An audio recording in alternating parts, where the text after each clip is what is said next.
Hello, everyone. I'll start some of these announcements in English, pero puedo explicar cosas en español si hace falta. Um, I'm going to go through, I'll be your chair for this panel. I just want to say it coincided very strangely with one of my classes, so I'm going to give everyone's bios. I'm going to ask if I can go last because I just need to check on my students. They're doing a project and I'll be coordinating, but I'll have my headphones on the whole time. I'll hear everything. So, just that quick announcement. I'm going to go ahead and read everyone's bios and then we'll just go in the order that I have them, barring the exception that I need to go last. So, I'll read all the bios. Just a quick housekeeping thing. We'll have all the presentations and then we'll leave room for questions. We'll leave time for questions at the end. So we'll have everyone present their articles, or in my case, poems. Um, I'm not usually on research panels, at least not with this type of project. We'll have everyone present, and then at the end, we'll have about 15 minutes for questions. ¿Tiene sentido? Does that make sense? Bueno. So I'll go ahead and read these. Dr. James Ritchie, what an interesting guy. That is, uh, that's myself, holds a PhD in humanities from the University of Louisville. He is a translator of plays and poetry and an interdisciplinary researcher. His translations have appeared in Anomaly, Latin American Literature Today, Hayden's Ferry Review, and Agradecidas Señas, a journal of literature, culture, and critical essays. His research has appeared in Translation Review and Vernacular, New Connections in Language, Literature, and Culture. His research interests include poetry, translation, and film. Dionisio Viscarri holds a PhD from The Ohio State University, as well as a Master of Arts and Bachelor of Arts from the University of Houston. His current position is that he is an associate professor at The Ohio State University. His area of specialization is peninsular contemporary narrative and film. He has published the book Nacionalismo Autoritario y Orientalismo, la narrativa prefascista de la Guerra de Marruecos. It was published in Bologna, I believe, with the editorial Il Capitello del Sole in 2004. His current research is a book-length manuscript on the testimonial narrative of Spain's involvement in the Second World War. And then lastly, I have Jenna Albergo. Jenna Albergo is a PhD student studying literature, media, and culture at Florida State University. Jenna received her BA and her MA in English Language and Literature from Florida Gulf Coast University and has recently presented her research at venues including Louisville Conference on Literature and Culture since 1952, so last year. SAMLA is that, I'm guessing that's affiliated with Modern Language Association, 95, and the annual International Conference on Virginia Woolf. Jenna's research interests include post-colonial literature and theory, human rights and literature, and literary trauma theory. With that, let's go ahead and get started with Il Dottore Viscarri.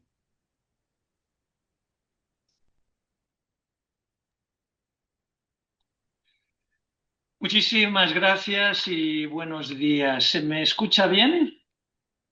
¿Sí? Vale. Mi intervención es una suerte de entremés a los trabajos de investigación de mis colegas de mesa. Lo que voy a compartir es un relato de ficción en primera persona que presento por primera vez. Les agradecería sus impresiones al respecto después. Se titula Evocaciones genitivas de un antes y un después. Empiezo. Con la juntura del índice toqué sin protocolo a la puerta entornada y asomé la cabeza. Hombre, don Fede, a buen puerto ha retornado el Argo. Pasa, pasa. Un timbre etéreo en la inflexión, a caballo entre efusivo y paternalista, condicionó la bienvenida al despacho. Sonreí ante la familiaridad expuesta mientras esencias de colonia añeja, antioxidante, me desbloqueaban las fosas nasales. Como de costumbre, me recibió detrás del petulante escritorio metálico al que permanecía ancorado. Todo el paisaje estaba distribuido con fidelidad ergonómica y predispuesto al albedrío de su creador. Montoncitos de libros, de papeles y de carpetas ocupaban el cuadrilátero, cediéndose con acato los milímetros de espacio disponible. Arrellanado en una butaca púrpura y rodante, apoyaba la nuca sobre su forro acolchado. Ambas extremidades yacían en paralelo, como si se tratara de una esfinge catedralicia. Dos lamparillas de sombrero pajizo acechaban inducidas a interrogar al visitante de turno. Acurrucado en un rincón, un reloj de arena ocioso aguardaba el primer gesto de las figuras de marfil del tablero adyacente. En las alturas del tabique de yeso comercial, la mirada en blanco y negro de su difunta madre vigilaba desde un marco acendrado, convencida de la bondad del protagonista. A raíz de un sabático dilatado, hacía tiempo que no nos veíamos y me gratificó encontrarle de óptimo humor y con la tez radiante. Sin duda, el cáncer se ha amedrentado. Es un colon con mucha mala leche, concluí para mis adentros. Le felicité por su buena apariencia, pero no dio señal de inmutarse. Tras inquirir sobre las nimiedades habituales, apretó el gatillo. ¿Cómo va el manuscrito? Amistad aparte, era mi mentor designado por el departamento. Sabía que sin su publicación tenía los días contados. El asunto llevaba meses atormentándome los muelles del somier. Pues en ello andamos. Acabo de encargar 4 libros a los de préstamo interbibliotecario. Espero no tarden en llegar. Me falta analizar otras 3 encuestas demoscópicas y retocar el 4.º capítulo. La respuesta nos serenaba a los dos, a medias. Bueno, si necesitas más fuentes de contraste, avísame. Ya sabes lo que tengo en mi biblioteca particular. Sabía de sobra que se refería a las copias y no a las obras únicas, pero asentí agradecido. Date prisa, a ver si le queda cuerda al bueno de don Rodri para que te lo reseñe. Sonreí por compromiso, escondiendo mis reservas estéticas ante el comentario. Rodrigo Lavilla Polanco, un colega mutuo, recordaba presenciar en vivo a un híspido y ceniciento moscardó emerger de los remanentes del Alcázar. Había despedido el siglo XX con su 7ª década en ciernes. Era un politólogo consagrado, con el doble de publicaciones de las que teníamos el resto del departamento. Había asesorado a Fraga durante la transición. A Sebastián le recreaba la senectud de su intermitente amigo y solía fustigarle con bromas tóxicas. Acaba de sufrir un ataque cardíaco fulanito. Joder, macho, le sacabas 15 años. En ocasiones fingía haber compartido anteriormente alguna habladuría con él para refinar sus embistes a costa de la desorientación del interpelante. Pero si es la 3.ª vez que te lo cuento. Ojo con el Alzheimer, que está haciendo estragos. A la hora de pagar la cuenta de cualquier comida grupal, combinaba los asaltos a la avanzada edad de la víctima con los reproches a su fastidiosa parsimonía sobresaliente en dichos trances. ¿Para qué cuidas tanto la perra, Rodri? Vas a ser el millonario más culto del cementerio.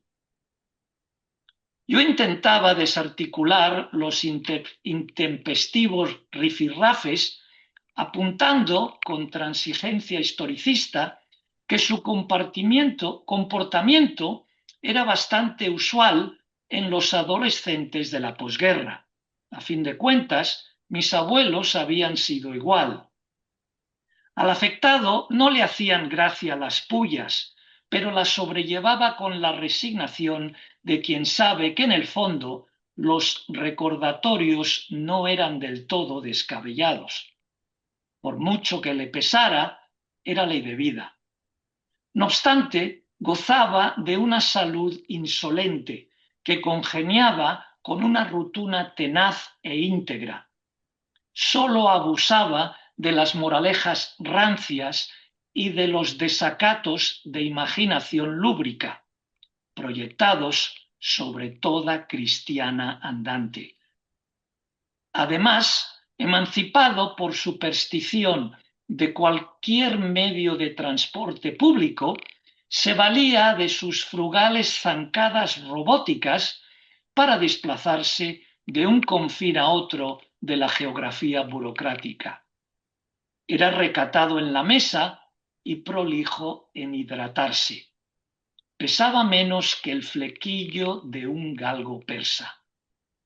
Tal vez por eso le proporcionó cierto alivio justiciero enterarse de la diagnosis de su colega. El humor pernicioso le había pasado factura. Una tarde otoñal me lo dejó caer, con las pupilas esplendentes, pero todavía impávidas a las succiones de tempranillo. Aunque todo sea dicho, también me confesó, en más de una fecha posterior, cómo admiraba el temple estoico con el que Sebastián sobrellevaba los tratamientos y las intervenciones quirúrgicas. Por añadidura, ambos coincidíamos en destacar su paradójico tacto y entrega paternal y la inventiva romántica con la que aún tenía encandilada a su cónyuge. Como todos, tenía sus luces y sus sombras. Lo cierto es que acaparaba una notoriedad discordante. Seba había cosechado enemigos a tutiplén, tanto en la política como en la academia, y más por capricho que por conocimiento de causa. Había bautizado con motes despectivos a todo el personal contrario a su peculiar criterio. Fray Siete Mesino, la Cojitranca, Don Simplón, el Cagaleño. Pocos se libraban del escarnio. A veces una mera frivolidad del procesado era suficiente para que se la jurara a muerte. A una secretaria de su partido, casada en terceras nupcias por viudedad, la denominó sorbajichalada. A un estudiante de remolino menesteroso, el pocopelo. Si te le atragantabas, no había dispensación que valiera. Tampoco los compañeros más íntimos se salvaban del todo de sus excentricidades molestas. Una vez, tras insistir sin pauta que le escoltara en su despampanante Mercedes Bruno a un coloquio interdisciplinario, me dejó tirado en París por un presunto desaire del que hasta la fecha no me he enterado. Me costó media paga semanal el vuelo de última hora y encima sufrí la humillación de tener que pasar por su domicilio cuando ya rayaba el alba y liberar mi propio automóvil de la nieve circundante. Ni siquiera se dignó en salir a auxiliarme o a dar explicaciones. Desde la calle pude divisar las amonestaciones centelleantes de su pantalla televisiva. Estuvimos 2 meses sin cruzar palabra, hasta que un buen día me telefoneó, extrañado, para indagar por qué no daba señales de vida. Archivamos el suceso en las entrañas de la desmemoria, esquivando en adelante la más mínima referencia o alusión. Pese a nuestra compleja trayectoria, nos debíamos favores recíprocamente y el aprecio afloraba en tiempos revueltos. Cenábamos juntos una vez por semestre, eligiendo algún local asiático de su predilección. Como lo veía poco, no me importaba la falta de autonomía. Tampoco cuando me colaba las cuentas en proporción de 3-1. En fin, nos conocíamos desde su época de militante, cuando estaba entregado por completo a la penúltima victoria electoral de Felipe González. Dado mi inconformismo apolítico, nunca había logrado convencerme de las virtudes del sistema, pero el cariño fraternal germinó a trancas y barrancas. Maquiavelo sostenía que el poder auténtico es invisible, sin separación de potestades y sin elección directa de candidatos.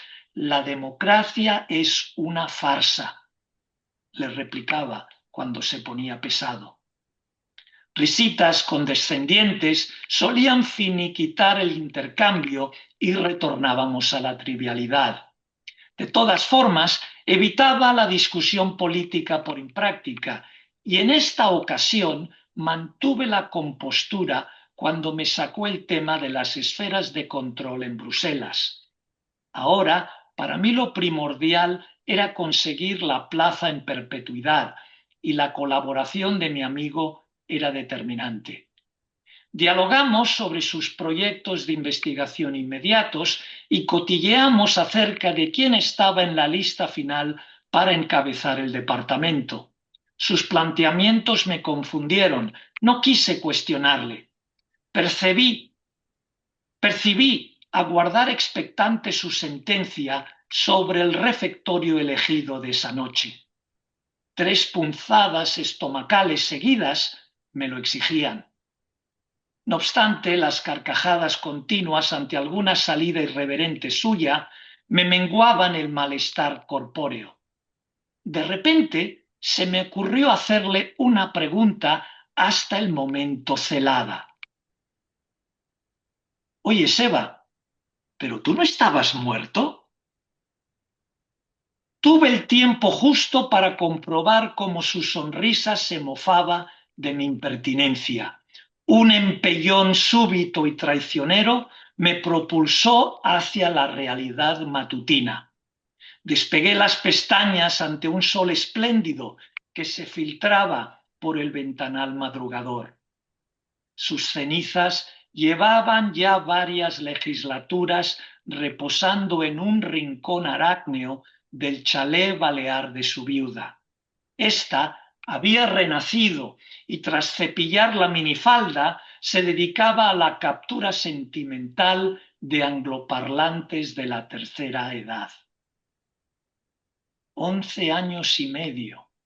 Parece mentira, chato, musité con nostalgia reflexiva. En los estantes de mi alcoba divisé un par de volúmenes heredados de su biblioteca personal. Fue un último detalle con los amigos. Al poco de su fallecimiento, su hija me invitó a seleccionar lo que se me antojara de su colosal colección. Mi padre me encomendó hacerlo sin falta. Lo que sobre se lo donaremos a la universidad. Una tarde lluviosa me paseé por última vez por aquellos exquisitos anaqueles, cuyo amo había velado hasta el final con rigor alejandrino. Recordé risueño las veces que nos habíamos disputado algún incunable en uno de nuestros anticuarios predilectos. Ahora invitaba a él, sin pactos ni capitulaciones. Fue una experiencia agridulce. A cada paso percibí sus recomendaciones y sus reproches tácitos por renunciar a algún título insigne. Acogí el ejercicio consciente de su intencionalidad. La labor exigía el máximo denuedo. Múltiples ejemplares de un mismo tratado impresionaban en su connivencia con la variedad desplegada, algunos de ellos verdaderas joyas de la legislación nacional y universal. También estaba la copia dedicada de mi libro, junto a los textos de otras relaciones próximas y al suyo propio.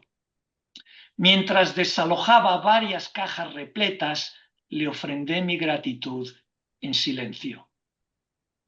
Querían despejar la vivienda para alquilarla. La moza era una versión más consumada de su progenitora. Complaciente, empinada y bermeja, acoplaba los encantos galaicos de su estirpe. La convencí para que conservara algunas obras preciadas por su padre. Accedió instándome a ayudar a separarlas. Hasta Rodrigo se benefició de la generosidad póstuma de su antiguo torturador. Incluso llegó a reencontrarse con algunos préstamos literarios que había dado por perdidos. Hay amistades que hieren, pero no matan. No en balde llevó la voz cantante en el anecdotario del homenaje. Sospecho que apostado en alguna saliente del Paraninfo, Seba se troncharía a sus expensas durante la función necrológica. No sé si advertiría la ironía. Doña Descerebrada, la Cojitranca y San Muecas hicieron acto de presencia. Don Simplón se evaporó tras saludar al jefe interino. Ciertos defectos son temerarios, aunque las cicatrices dormitan por instinto, sobre todo las anímicas.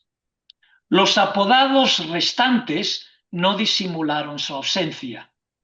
Por mi parte, preferí ser más mezquino con los residuos de la memoria. De hecho, ni siquiera asistí a otro acto conmemorativo que le hicieron en la sede de su partido. Creo que le habría agradado mi intransigencia. La digresión onírica me había reconfortado la perspectiva.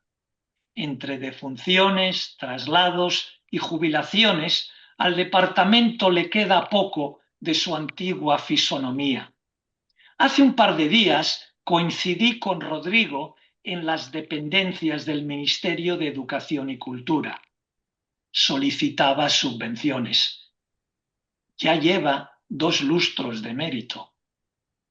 Degusta del tiempo disponible frecuentando ágapes de renombre y congresos internacionales a los que le siguen convidando. Vivito y con genes de vampiro. Cada día se imagina más transversal.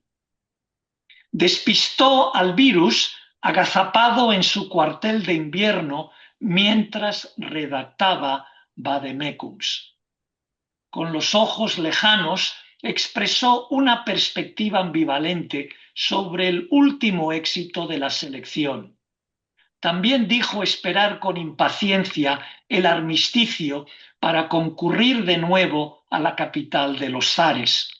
Putin y Zelensky aún parecen reacios a ello, pero vislumbró un pozo de optimismo.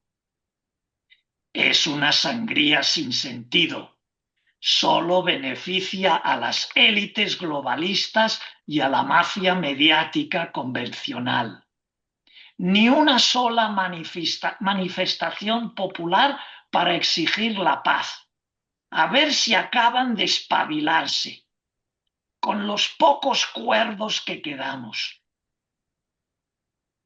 Se ajustó la gabardina setentera y huyó por el pasillo sin despedirse. Parecía seguir una sombra. Me pregunto si el muy cabrón me enterrará a mí también. Muchas gracias.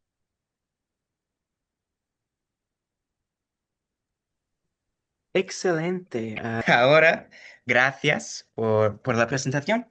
Ahora pasa a Jenna Albergo. Jenna, cuando quiera, puede empezar. Thank you. Hello, everyone. Today I'll be sharing my paper titled, quote, "No, not comfortable, but home," unquote, trauma and representations of the corporeal body in borderlands of feminist testimonios. In Telling to Live, Latina Feminist Testimonios, the feminist testimonio is conceptualized by the Latina feminist group as affording a reclamation of agency through the potential of the personal account to authentically document the identities and lived experiences of Latina communities.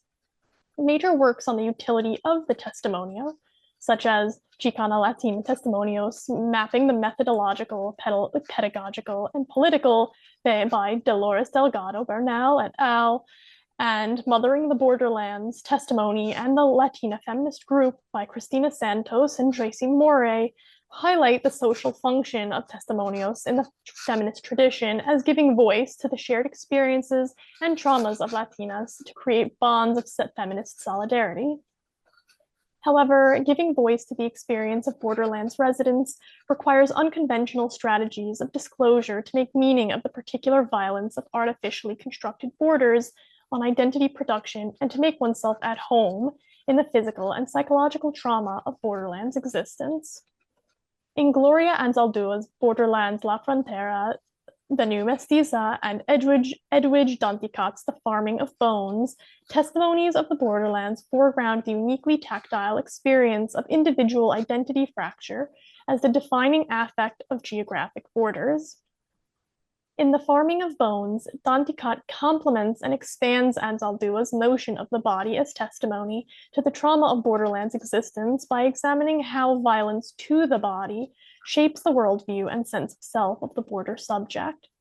The writers recruit feminist sensory modes of meaning-making that rest largely on representations of the corporeal body, representations that are central to the subversive function of the borderlands testimonio to elucidate the sense of disjointing and fragmentation that characterizes the internal individual experience of border trauma without necessitating an orientation towards reconciliation, but towards a reconstitution of selfhood.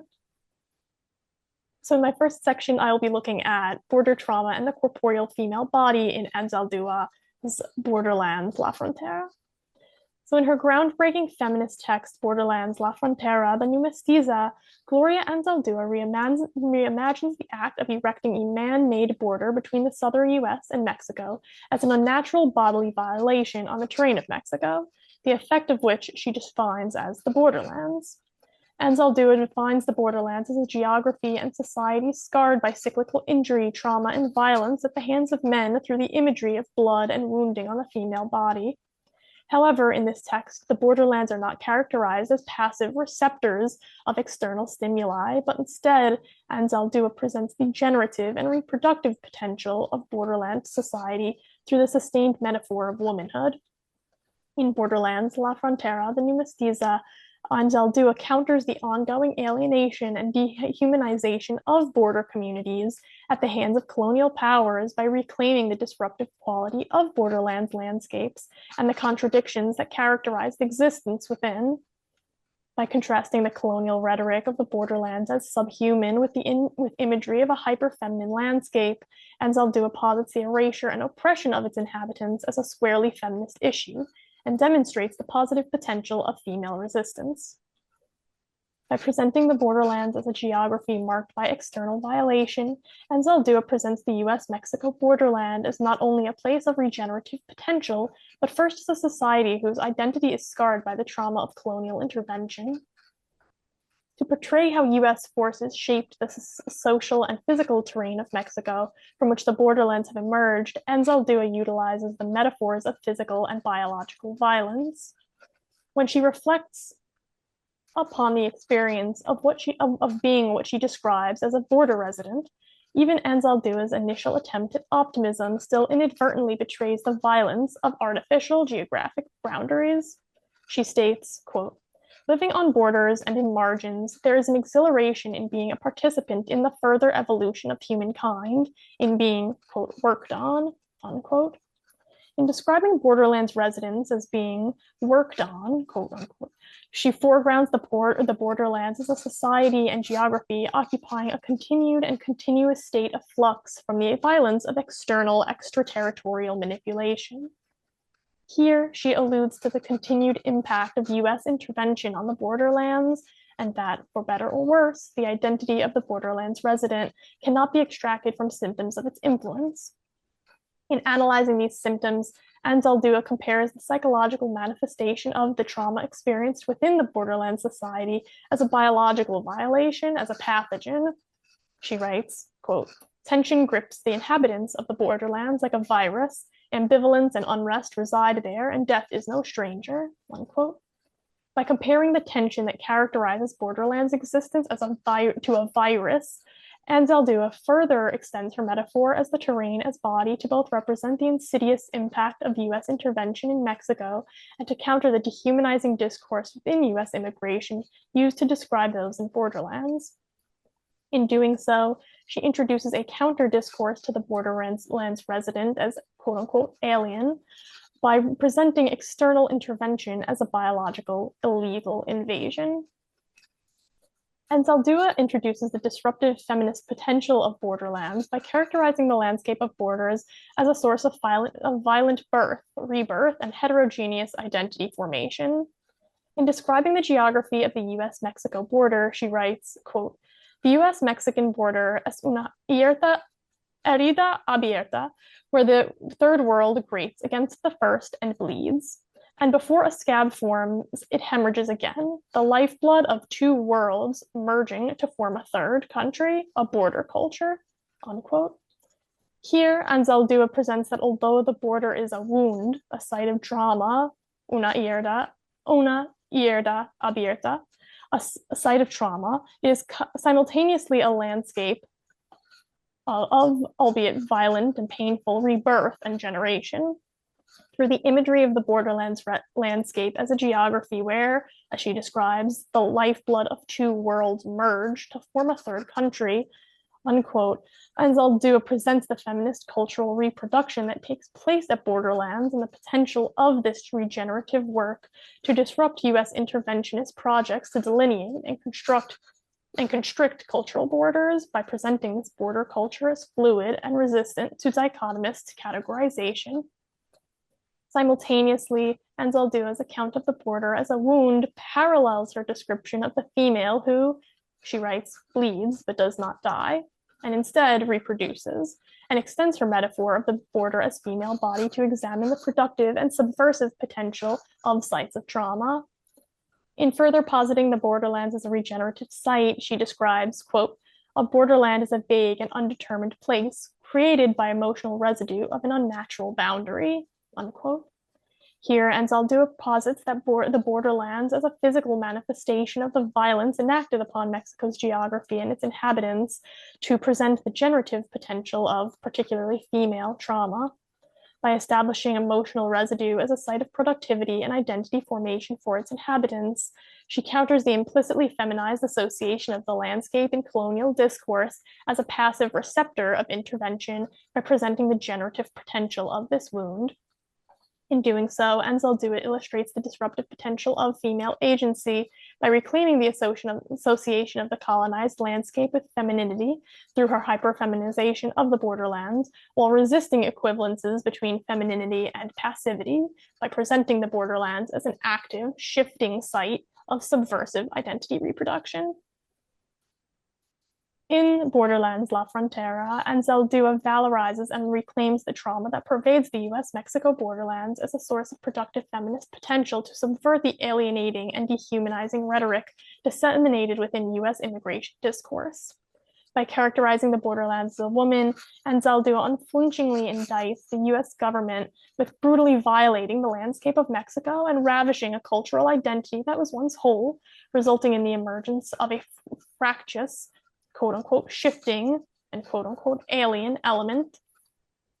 by employing the rhetoric of assault to examine the impact of US intervention in Mexico and the resulting production of the borderlands, Anzaldúa defamiliarizes the remorseless immigration practices that take place at the US-Mexico border and forces her readership to reconsider the continued normalization of the arbitrary implementation and enforcement of geographic borders by humanizing the landscape and its residents.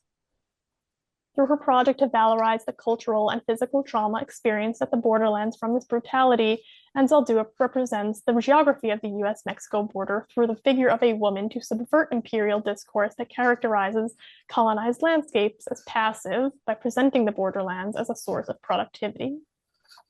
By demonstrating the subversive potential of the borderlands woman as alien, existing in the spaces between the worlds she inhabits, as Anzaldúa writes, and the agency exercised by occupants, generally to produce forms of existence in an alien element beyond the neat dichotomy of the physical border. Anzaldúa disrupts both the rhetorical poles of dehumanization and victimization of borderlands residents and establishes in their stead a discourse of resilience. So next I will look at Edwidge Danticat's The Farming of Bones and Testimony of the Body. In The Farming of Bones, Edwidge Danticat recruits the bodily rhetoric of the 1937 Haitian massacre to foreground the experience of fragmentation that characterizes the trauma of geographic borderlands and the violence that takes place on borders as an assault upon cultural memory.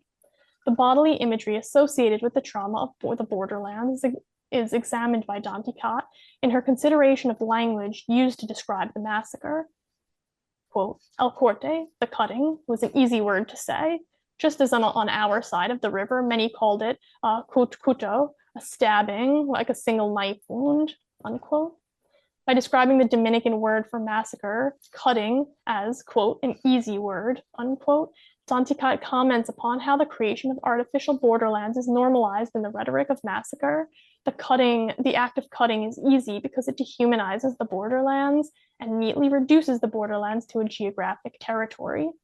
Alternatively, as Danticat examines, the Haitian Creole word for massacre foregrounds this event as a human and cultural wounding, representing borderlands trauma as an act of violence on the corporeal body of the landscape and its inhabitants, not unlike Anzaldúa's fashioning of the trauma of the border as a, quote, open wound, unquote.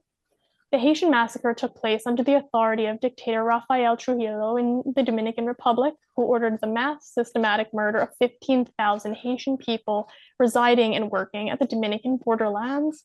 Not insignificantly, the massacre was both an attack on what Edward Paulino and Sherzad Garcia describe as the, quote, vibrant bicultural Haitian Dominican community, quote unquote, that resided at the borderlands and an assault on the Haitian Dominican cultural memory due to measures taken by Trujillo to disrupt attempts to historicize the massacre.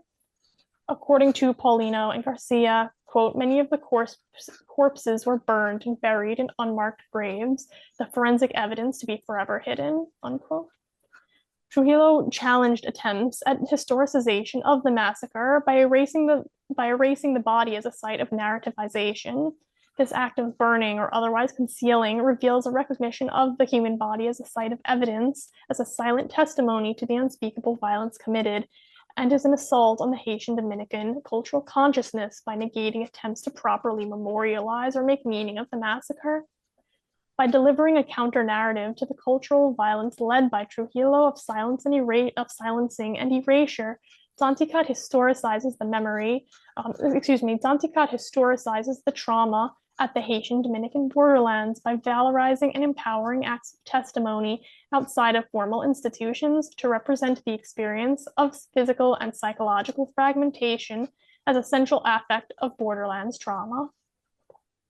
Danticat takes up the corporeal human body as a site of trauma to redeem the potential of testimony beyond the confines of recognized institutions. Danticat recruits the potential of the feminist testimonial to seek modes of representation to capture the trauma of the borderlands beyond the constraints of traditional testimony.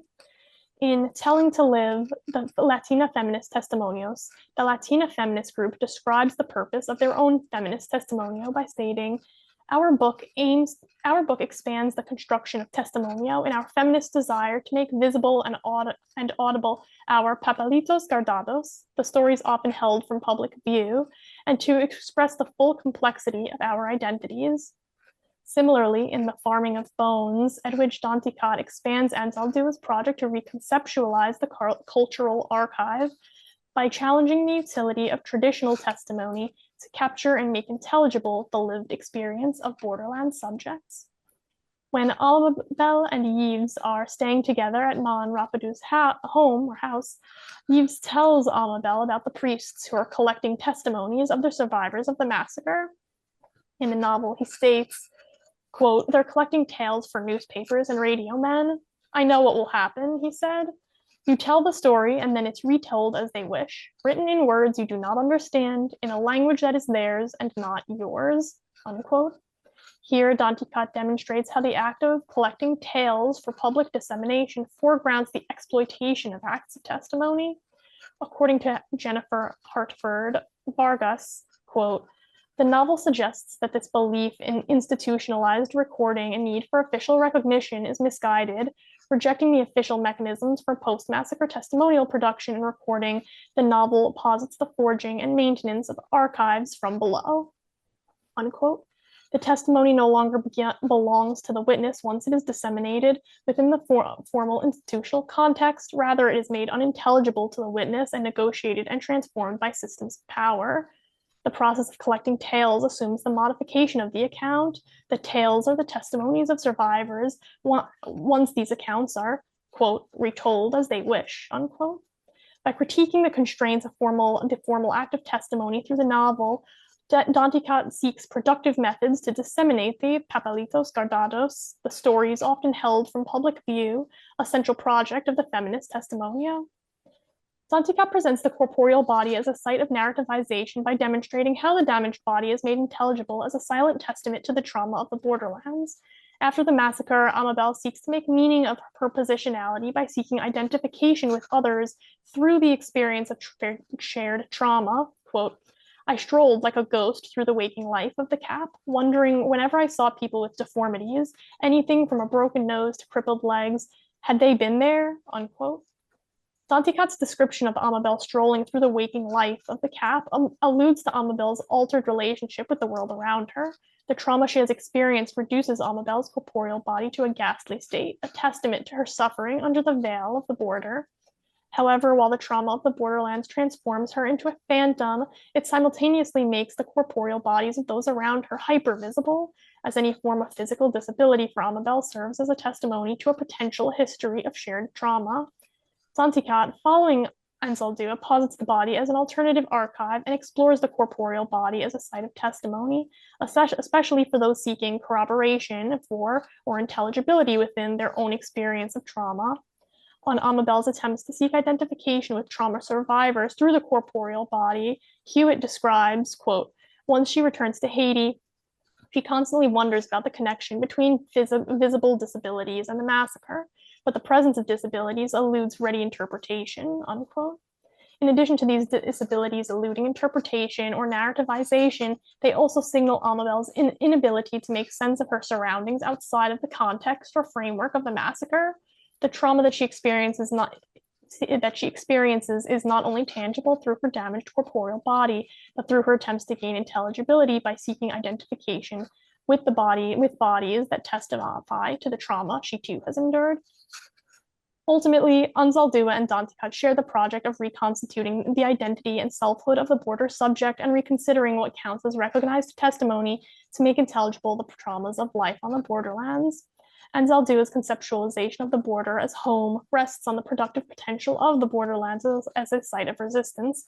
In Borderlands La Frontera, the New Mestiza, she writes, quote, "This land was Mexican once, was Indian always, and is, and will be again," unquote. By fashioning the borderlands as a bodily landscape, she validates the lives of border occupants as simultaneously fractal and whole by presenting the border as both a site of shifting identity production and by recovering and placing the often erased history of the US-Mexico borderlands in context with the cultural and individual identities of border subjects today.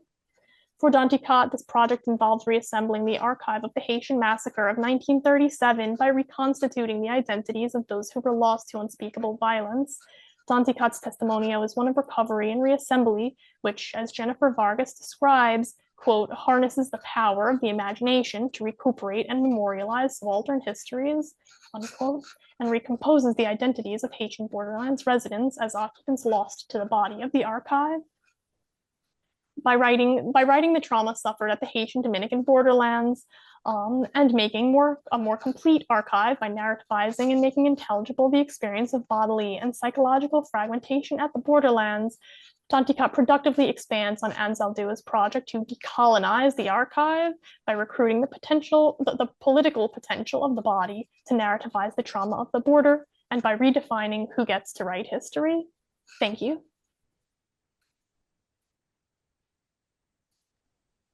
Excellent. Thank you. Thank you, everyone. These are really interesting. Well, that just leaves me. So I'll go ahead and get started. As I mentioned, I think to Yasmina just before this, I'm a translator. I'm often on the creative panels here at the Louisville Conference because I'm reading my own bilingual translations of poems. I'm thankful that this has been such an interesting combination of projects and studies. So I'm gonna go ahead and get started. But normally I'm more in creative panels where poets are reading their poems than research ones, or unless I'm doing an actual research project. But I'm going to go ahead and read 5 translations of poems by the poet Ernesto López Parra.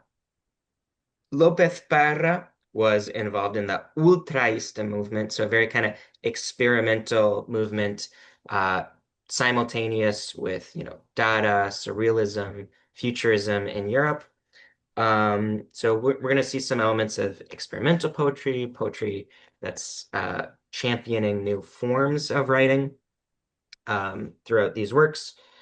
And I'll be reading my translation and then the Spanish version afterwards. So English and then Spanish. The first poem is called New Song. These codes written in the seas will play in the wind's organ. Our souls open will give the corners in the museums their aromas. Lamentations for mythology, crosses in monuments. The ancient ecstasies will dissolve in the new dynamism. Insane cities, tightrope emblem, flags in the temple's masts. The archaeologists will sleep on their volumes of poetry. Textbooks for rhetoric schools, perceptive, academic kitchenware. Our golden chess advances towards the future with the queens of a daydream. 4 lyrical bishops begin their double variation on the board. The pieces of the new infantry will sound their success on the bugle in the lyrical vertigo. Spiraling images will forge the path of a new art. An epidemic of formulae in the old cosmopolis of method. On the clown's cadaver, earth will be shoveled in silence. Hallelujah, poets, with this divine game, unedited music suggestion, a song will emerge one day, a fisher of stars. So this is the Spanish version. Canción nueva. Estas cifras escritas en los mares cantarán en el órgano del viento. Nuestras almas abiertas perfumarán los nichos de todos los museos. Responsos a la mitología y cruces en los monumentos. Los éxtasis antiguos se fundirán al dinamismo nuevo. Ciudades locas, volatín emblema. Banderas en los mástiles del tiempo. Dormirán los arqueólogos sobre sus catálogos de versos. Manaje para escuelas de retóricos. Perceptiva. Espetera de académicos. Nuestro ajedrez de oro parará hacia el futuro, con sus reinas de ensueño. Los 4 alfiles líricos inician su doble variación sobre el tablero. Las piezas de la nueva infantería clarinean su éxito en el lírico vértigo, espirales de imágenes, roturan el camino a un arte nuevo, epidemia de fórmulas en la vieja cosmópolis del método, sobre el cadáver del payaso, paletadas de tierra en silencio. Aleluya, poetas. De ese juego divino, sugerencia de músicas inéditas, saldrá cantando un día el pescador de estrellas. This next poem is called New Christ, and I believe it's extremely relevant today. It's not you, it's not you, it's not your heavenly air of love and forgiveness that they've brought us, those who in your name deny you, with their obscure witchery. It's neither your piety nor your mercy that shakes on their pitiless lips. It's not your holy name's memory, not the example, Lord Jesus, of your martyrdom. It's not you crossing to Calvary, the desert road aridity, not flagellating the arrogance of the rich, not raising those suffering in misery. It's not you held down by the praetors and their fierce desires for domination, before the pain and hunger of those in sorrow, held down under the rule of the strong. You are not this God of vengeance, of hate, of horror, and of torment, delighting in the horrendous injustice, and raising altars of blood among shrieks of the possessed and tormented, women, the elderly, and children. You are not this God of dark crosses, presiding over the Dantean labyrinth of human remains and a landfill of the condemned. You are not this Christ that the gerfalcons of imperialism worship with their swords and whips, the Christ that lived for men, the Christ that died to redeem them, the one who casts out from the temple the Pharisees, the one who forgives and saves his enemies. It's not you. It's not you, the one from Galilee. It's not you, heart of the universe, alive with affection and piety. This God is the God of vengeance, the evil and cruel God to whom Francis of Assisi raised an Our Father in a passionate reproach of prayers when the wolf of Gubbio trespassed, deceived, and devoured the herd after becoming brothers with the lamb and befriending the old shepherd. After feeling betrayed with his fierce desire, he returned to his cliffs. This God hides in the thorns of his cruel martyrdom, the crown, the two horns of the devil, and in his Luciferian eyes a pronounced astigmatism. It is a dark and sinister, just like the devil, burning in hubris, just like the devil. In Spanish, El Nuevo Cristo. No eres tú, no eres tú, no es tu fragancia de amor y de perdón lo que han traído hacia nosotros los que en nombre tuyo te niegan con su negro maleficio. No es tu piedad ni tu misericordia lo que tiembla en su labio incompasivo. No es el recuerdo de tu nombre santo, ni el ejemplo de Jesús, Señor, tu martirio. No eres tú atravesando al Calvario la desierta aridez de los caminos, ni alzando de la tierra al miserable, ni flagelando la altivez del rico. No eres tú sometido a los pretores por sus anhelos torvos de dominio. Ante el dolor y el hambre de los tristes, bajo la ley del fuerte sometidos.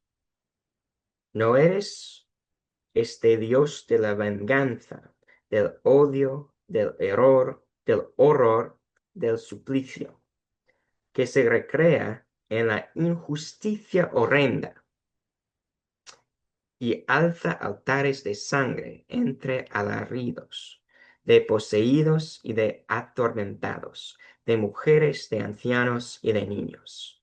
Tú no eres este Dios que en negras cruces preside este dantesco laberinto de carroñas humanas y de escombreras, de ajusticiados. Tú no eres el Cristo que rezan entre látigos y espadas los gerifaltes del imperialismo, el Cristo que vivió para los hombres, el Cristo que murió para remitirlos, el que expulsa del templo al fariseo, el que perdona a salva a su enemigo. No eres tú, el de Galilea. No eres tú, corazón del universo, vibrante de piedades y cariños.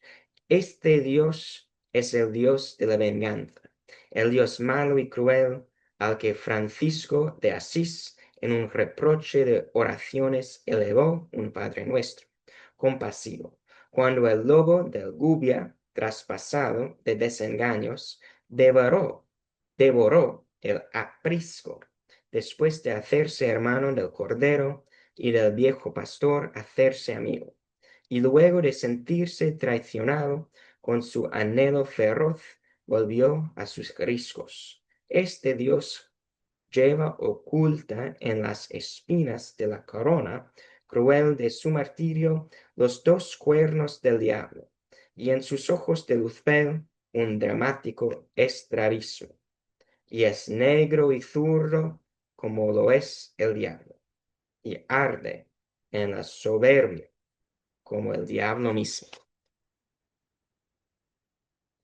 This next poem is called Sea Moon.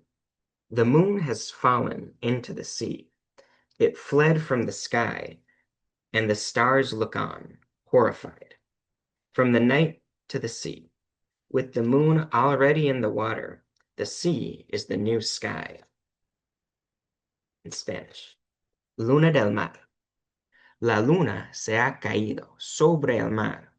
Se le ha escapado el cielo y las estrellas aterradas miran desde la noche al mar. Ya con la luna dentro del agua, el mar es otro cielo.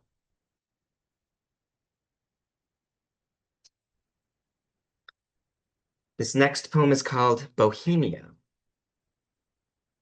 Bohemia, oh yes, about Bohemia, clean and smelling sweet of fine souls, without wine or poverty or anemia, without grotesque hairstyles or strange scarves, instead of a big sombrero, a helmet of delusion, and roses, many roses, to shrine your head, when the rhymes are finished, and you can walk without oppression, joyful in my joys and sorrowful in my sorrows, knowing that I am myself, and forging my experience of many anxieties and many illusions, floating on the wind an airy lyric of independence, victorious over the many years and their pains and snows, to be as light as a love-stricken breeze, and in a madrigal's flower breaking free, and to put a bit from this flower, the soul, in the sensual fever, and to go and live and sing a vagabond, going on always in search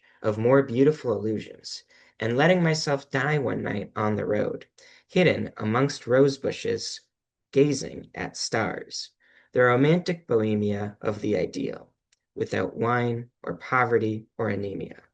My bohemia is a bohemia of crystal, or it's blown glass from Bohemia. En español, Bohemia. Bohemia, oh, sí, de la Bohemia, limpia y fragrante de las almas finas, sin pobreza, sin vino y sin anemia, sin melenas grotescas y sin raras chalinas. En vez de un gran sombrero, un gran yelmo de ensueño, y rosas, muchas rosas, para echar la cabeza cuando acaben las rimas, y caminar sin dueño, alegre en mi alegría y triste en mi tristeza. Saber que soy yo mismo forjar mi experiencia de muchas ansiedades y muchos desengaños, flotando al viento un lírico airón de independencia, vencedor de las nieves del dolor de los años, ser sutil como una brisa de amor y quebrarme en la flor de un madrigal y poner un poquito de esa flor que es alma en la fiebre sensual y pasar y vivir y cantar peregrino que va siempre buscando ilusiones más bellas, y una noche dejarme morir en un camino oculto entre rosales mirando las estrellas. Romántica bohemia ideal, sin vino, sin pobreza y sin anemia. Mi bohemia es bohemia de cristal o es cristal de bohemia.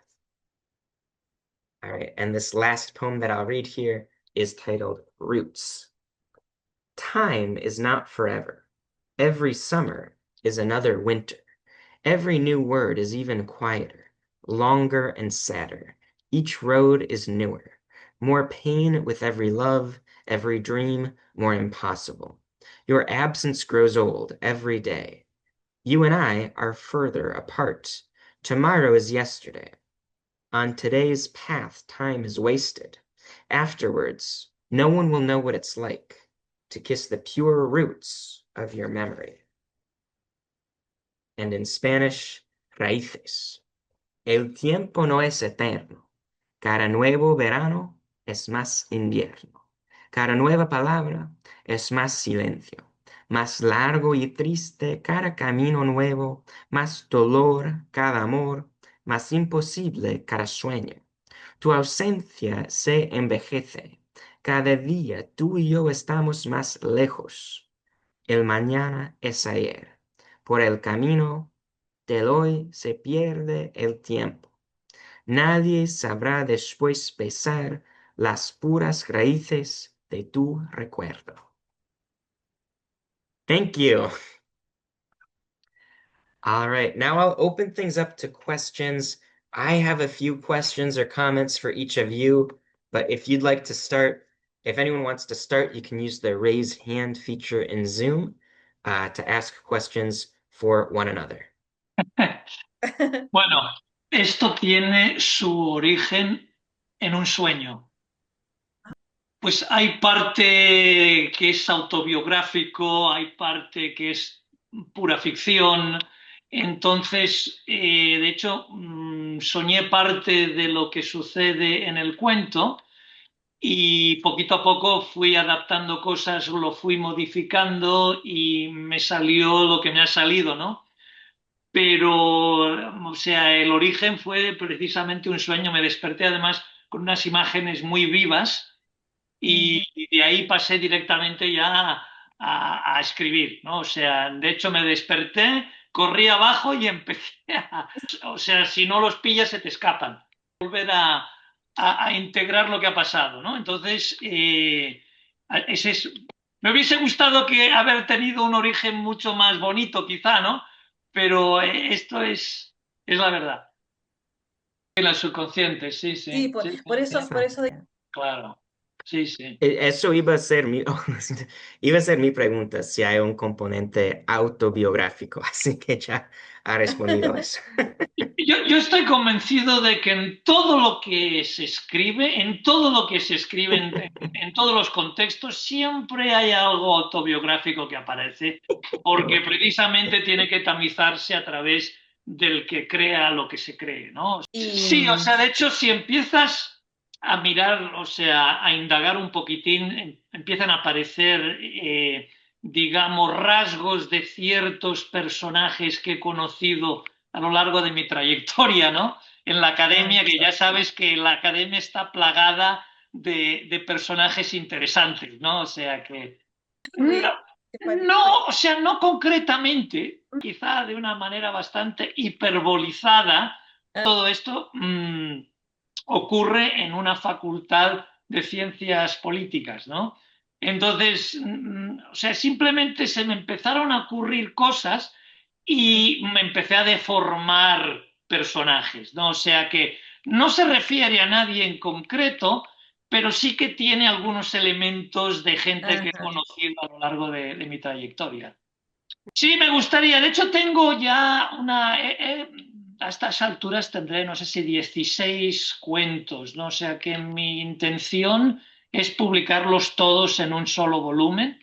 Aún tengo que terminar, o sea, más que nada, refinar algunas cositas que aún lo necesitan, algunos repasitos de cosas y tal, pero sí, esa es mi intención. Gracias, Yeah, gracias. yes. I have a comment for Jenna. Um, the comment question. So it's so interesting your project, is about borders because just a couple of days ago, just Sunday, I actually got back from a trip to Brownsville, Texas, and I was right on the border between Brownsville and Matamoros. And it was really interesting my time there and the thing people kept telling me because I don't know if you've ever been to Brownsville, but it's a town that's 80% Spanish speaking. We're not really like the rest of Texas, and we're not necessarily Mexico. We are our own like uniquely produced thing. So your presentation touched on that a lot as kind of borders creating, and I liked this idea of violent birth or um, violently creating something new that doesn't exist on either side of the border. So my question is, it's really interesting the way you talk about kind of violence in feminine terms, which is not always what we hear. So kind of bringing together the border, violence, creation of something new. So if you just want to talk a little bit about was this a new way for you of thinking about violence, or did it correspond to other things you had studied, or productive violence, creative violence? I don't know exactly how you'd want to put it. But yeah, just was it a new concept for you in these works, or is it in line with other kind of theories you've studied?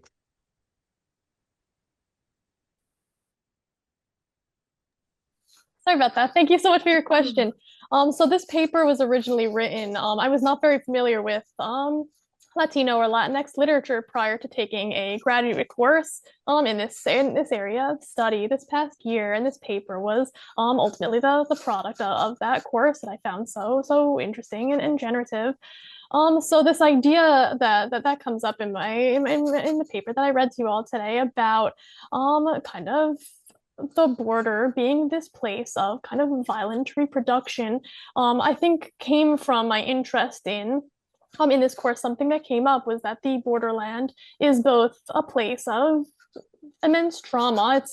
It's a geographical space or geographical divide that is not natural in any way, but imposed by history of colonialism and imperialism. But also the fact that on the other side of that something beautiful is also created at the border as well. These border cultures, as you described, Dr. Richie, through your experience, that a culture that is not one nor the other. And I think that this kind of to some extent coincides or kind of demonstrates Homike Baba's theory of hybridity as well. The border kind of functions as what we see as a hybrid third space. That is the kind of fusion of two cultures that themselves are hybrid formations, but coming together and in contact to form something new. So I think some of these are some of the ideas that I was thinking through in writing about both the border as an experience, as a place of trauma and violence due to the fact that there is an unnatural border being erected in this place, but also what is the beauty or the good that comes out of the creation of these new cultures that are constantly responding to well kind of these internal and external pressures and what that kind of means and looks like. So those are some of the ideas that informed my work. I hope that answers your question. Yeah, great. That's really interesting. Thank you. Um, Let me just open things up. ¿Hay preguntas entre ustedes o... Sí, yo tenía una pregunta. Jenna, do you understand Spanish or should I speak in English? English would be preferred. I have only a little Okay. bit of Spanish, so thank Yeah, you. because after what you said, I was thinking, I wonder if she's able to understand what we're saying. Okay, perfect. Great. I have a question for Jenna. Do you want me just to go on, James? Yeah, go ahead. I have my microphone on. That's the reason I'm No, trying to yeah. take advantage of Yeah. it. So, Jenna, I found it very interesting also. And my question is, in this concept of the border being feminized and being, such a site of violence, um, where would you put, because I'm thinking of the